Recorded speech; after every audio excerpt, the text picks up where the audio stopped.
this is your first time to the channel and you want to know everything there is to know about moving to San Diego, then subscribe and click that bell for notifications so that you can be the first to know about the current market here in San Diego, California. My name is Victoria Sandoval and I'm with Select Premier Properties. We get calls from people just like you every single day. So whether you're looking to move in 9 days or 9 months, feel free to reach out. My contact information is on the description below and I'd be happy to help you make a smooth move to San Diego.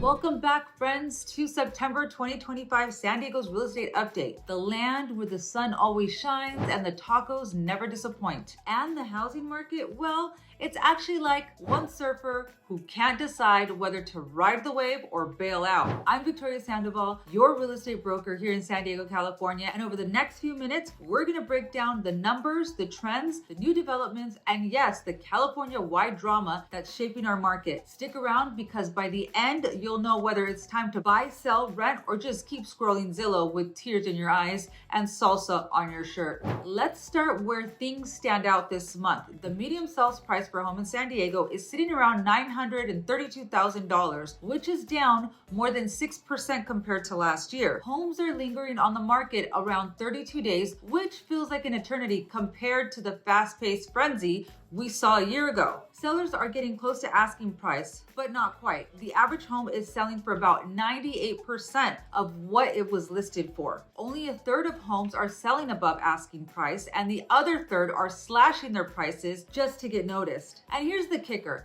The median listing price early in September is still hovering around $1.39 million. That's what people are asking for. What they're actually getting is closer to $932,000. That gap tells us about a lot of expectations versus reality. The market action index is holding at 41, which means demand is still steady, but it's definitely not as fiery as it once was. To put it simply, homes are still expensive, but they're also staying on the dance floor a little bit longer. Think about it. It's like a party guest who's confident, maybe too confident, but hasn't realized the party is winding down. So why is this happening? Mortgage rates are still hanging out between 6 and 6.5%, not catastrophic, but high enough to give a lot of buyers second thoughts. Inventory is also up, which gives buyers more choices and takes away some of the urgency. And then there's the lock-in effect. Many homeowners with a 3% mortgage would sooner walk barefoot across Mission Beach than trade that rate for today's numbers. They're staying put, which limits supply and keeps things weird. Now, zooming out beyond San Diego, according to a recent Newsweek report, California as a whole is facing a housing crisis where, I quote, no one is buying homes. Buyers across the state are in a holding pattern, waiting for prices to fall. The issue just isn't supply. Affordability is a real crisis. Medium and low income families are struggling to even get a foothold. And here's the curveball. Larger investors now own nearly 19% of homes across California. In some counties, that number shoots up past 80%. That means more competition for everyday buyers and more pressure on affordability and more frustration across the board. Back here in San Diego, affordability remains the buzzword everyone's whispering or maybe shouting. We're ranked the 4th most desired city to live in the United States. But let's be honest, not everyone can afford the dream. The average rent is about $2,571 per month, which requires an income of around $50 an hour to be considered sustainable. That's nearly 3 times the minimum wage. And here's another trend that's been quietly growing. More seniors are renting. About 11% of renters in San Diego are now age 65 and up, compared to only 80% a decade ago. Some are choosing flexibility. Others simply can't afford to buy in this market. Either way, it's a telling sign of how affordability issues ripple across generations. And yes, that means grandma is officially part of a household trend. Congratulations, abuela. Now let's shift to some positive momentum. UC San Diego is building the Ridge Walk North Living and Learning Community, which will add more than 2,400 student beds by late 2025 or early 2026. The Midway District is undergoing a complete makeover with the new arena,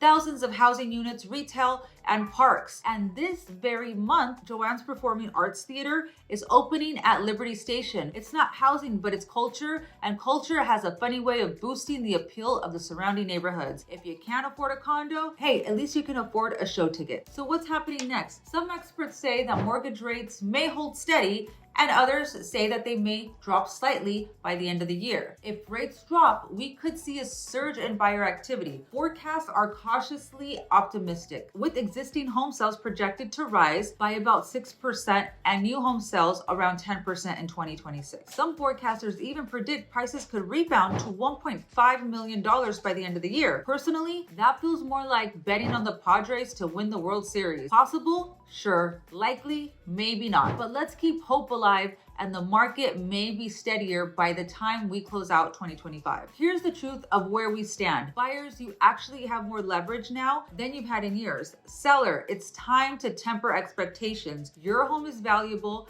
but it's not a Disneyland ticket that automatically appreciates just because the sun came up. And renters, yes, you're paying a lot, but you're also buying flexibility. At the very least, you're not locked into a 6.5% mortgage. And for everyone else, let's just admit, at this point, avocado toast might be appreciating faster than real estate. Maybe we should start a guacamole index and invest in burritos. So that's it. The snapshot for September 2025. San Diego is cooling, not collapsing. California as a whole is struggling with affordability, and investors are reshaping the market in ways we can't ignore. But with new developments, cultural projects, and forecasts hinting at stabilization, there's still plenty to watch as we head into the end of the year. Now, I want to hear from you. Would you buy, sell, or rent in San Diego right now? Drop a comment below and let's see where everyone stands. Don't forget to subscribe, hit that like button, and share this video with a friend who's Zillow scrolling at midnight. And if you're serious about making a move, reach out. I'll connect you with the pros who know this market inside and out. Just maybe help you score a deal before the next price wave hits. Until next time,